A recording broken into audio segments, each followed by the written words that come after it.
Hello and thank you. I have two questions, both of them about closing the gap. So, We want to hear you, but we want to play just a minute. Closing that gap is good. But a gap that isn't widening is good too.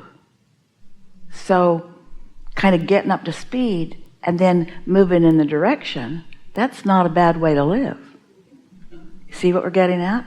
Moving in opposition, not so good. Standing still while life causes your inner resources to move on, not so good. But just moving in the direction, that's good life. so how do you move towards satisfaction with your health and well-being while the time of your life really leads you towards death? It's kind of opening the gap while you're trying to close it. It requires a broader look. It requires a realization that there is no death, that it's open-ended, and that you will continue to be. And one of the great benefits of meditation and getting in sync with your inner being is that you come to realize the eternal nature of your being, which takes the sting out of the flawed premise that any part of you is coming to an end. But you come to enjoy less and less what's happening to your body. First of all, that's not necessary. It's not necessary to decline as you move through time. That's a byproduct of resistance. So I guess that's my question. How? How? How do you not decline? How do you... By finding more satisfaction in every moment. And by being willing to accept the decline as a flawed premise, even though there's so much circumstantial evidence of it all around you, to accept it as a flawed premise and then just find satisfaction more moments by more moments by more moments. Wouldn't you say, or would you say, we don't want to put words into your head. Yes, we do. Wouldn't you say that clarity is something that people commonly expect to lose as they move through time?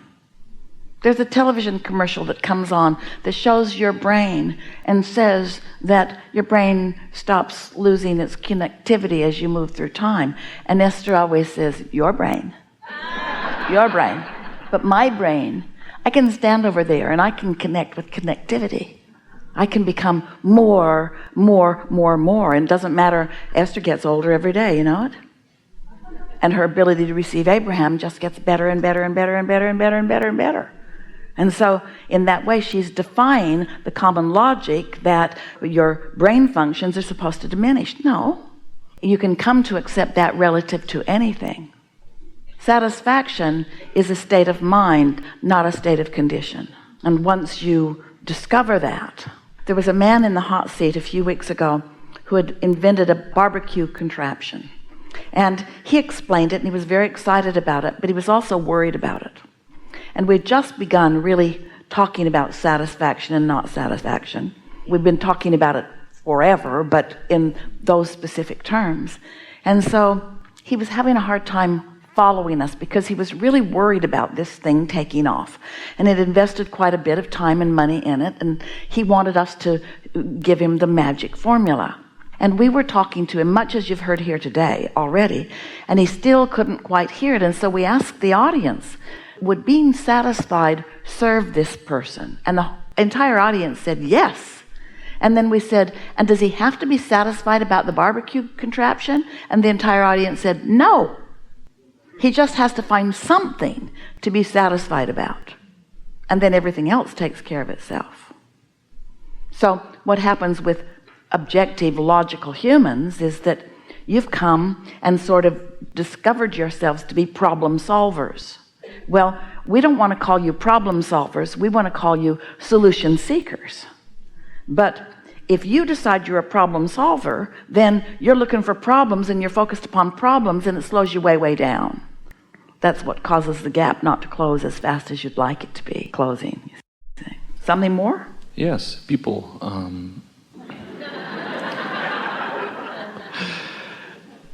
Well, you're trying to close the gap. Some of them trying to open it again, and that's... It's a sort of common thing. At many levels of their being, to see you moving In the same way that you don't feel good when your inner being sort of keeps moving at your bequest without you, your friends don't like it when you keep moving without them being able to keep up with you either. What everyone wants, whether it's a material object or a pile of money, what's behind all desire is a desire to feel better. So the better you feel, two things are accomplished. You help others realize that you can feel good, and maybe they might believe that they can too, but they might have a lot of flawed premises, like Esther thinking she'd cut the trees down, that keep them from accepting that they too can feel better. So if everything else fails, you just end up sitting in a small room enjoying yourself. At first, or a big room. But then what happens is, if that accomplishes what we know it will, and you get into the receiving mode, then you'll get an impulse. And if you follow the impulse, it'll be out there where others are, and it'll be such good timing that then you'll have a satisfying experience, not in a small room by yourself. And then, and only then, will any of this be meaningful, because right now it's just blah, blah, blah, words from someone who apparently really believes what they're saying. Esther and Jerry had a friend. They used to meet with him pretty regularly. Brilliant man. He lived in an estate on the East Coast, and one night at dinner, they met once or twice a year when they would go to the Boston area. And one night, Esther said, "Well, you know, I believe that." And he said, "I know you do, Esther." And it's his way of saying, "I know you believe it, Esther, but I don't believe it, so give it a rest." That's really the message that he was giving. And Esther laughed so hard she spit her soup, because she so got it that he didn't necessarily want her to drag him by the hair into her beliefs. "But I believe that." "I know you do, Esther." So you just have to find your own alignment and find your own happiness, and then watch what happens as a result of it, because words don't teach. It's only life experience that teaches. And that's why you know so much that you know. We're just fine-tuning here. But the big thing that we're offering that will serve you so well is letting go of more conditions and being more unconditional, which means you just got to focus yourself into more alignment. And if you can accept that in every waking moment you're offering a vibration, and law of attraction then is calling you to something because of that. And if you can accept, therefore, that you are always under the influence of something, and that when you are under the influence of your source energy, which really helps you deal with that death thing that there isn't any of, that you're under the influence of source energy, and that when you are under the influence of source energy, you're in the receiving mode, which opens you to everything. So since you started talking about the first question again, if you're sick, how do you heal yourself? Just by enjoying whatever comes? Because the more it's harder. Humans assume that if you die, you did something wrong. Well, not so. You intended to have various lengths of life experience. And they also assume even that if you get sick, you did something wrong, when really that's a really lovely and often very fast way into the transition, which is that open-ended, open door thing that many of you are looking for. Just because you're sick, or just because you are dying, or just because you died, those words aren't even real, doesn't mean that anything went wrong. It's the natural cycle of things. So no need to heal. Say again? So no need to heal. Well, if you want to, of course. Because sometimes in the contrast of sickness, you launch this rocket of really realizing that you have more that you want to do, and more you want to do here in this body, and you want to realize more of the momentum of the things that you've put into this vortex. You get to choose that, and you get to choose it from your now physical perspective. Jerry got sick, and he made his transition. And he said to Esther, "You know, this could go a number of ways. This could take me out, or we could figure something out. The doctors can figure something out, and I'll stick around for a while. Or I could just have a spontaneous healing." He said, "And all of it's all right with me." And Esther thought, "Really? All of that's all right with you? All of that's not all right with me. You don't get to choose what you do with you." You matter to me. You should choose what matters to me.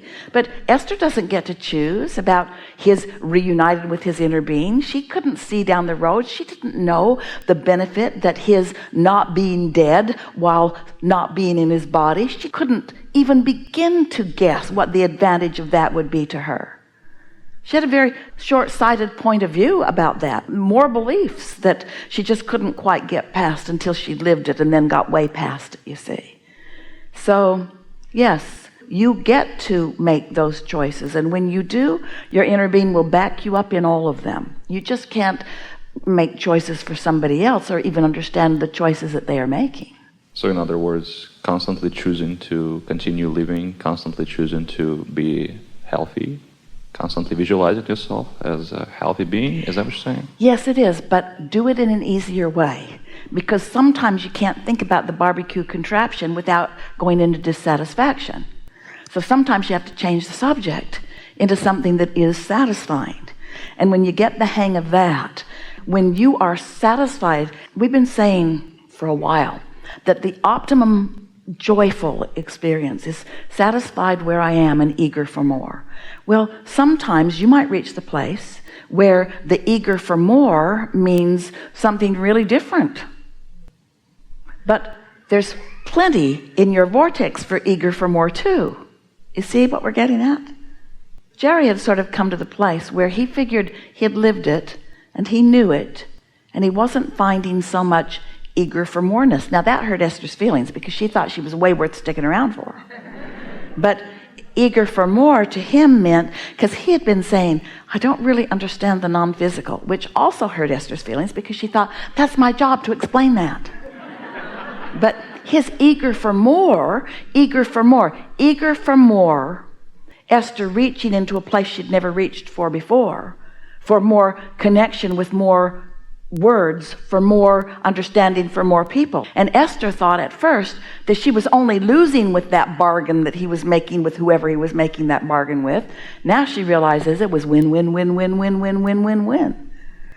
And so we've been saying for a while, you got to get over that death thing because there isn't any. And most people are so dissatisfied with the idea of the inevitable that they never really let themselves live. Most people are so guarded and worried, that could kill you, that could kill you, that could kill you, that could kill you. People don't let themselves really go into places that they want to go because they're fearful of something that really doesn't even exist. No, I understand of the concept of letting go of fear of death, but I'm still not understanding how to heal if you still want to continue living. By accepting that the cells of your body know what to do to stay in balance. And they are constantly, trillions of them, consciousness, asking their source for revitalization and renewal. So as your cells ask, and you are unsatisfied or complaining or worried, you're offering a vibration into the equation that keeps those circuits from being open enough for the healing to take place. But if you are off the subject that's bothering you and focused upon anything and everything that is satisfying, then you're allowing the circuits to be open. So the cells are asking, the circuits are open, source is answering, and well-being becomes your experience. Exactly like that. That's why doctors are amazed that different people with same illnesses have different results. That's why. And some of them, once they make their transition, they send back a message, I did it on purpose. I know you don't understand. It was my path of least resistance. It's like the goofy squirrel. Done, so it runs right out in front of the car and you say, oh, I killed a squirrel. And the squirrel says, thanks a lot, I was counting on you.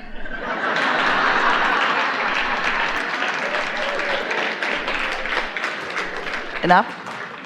Really good.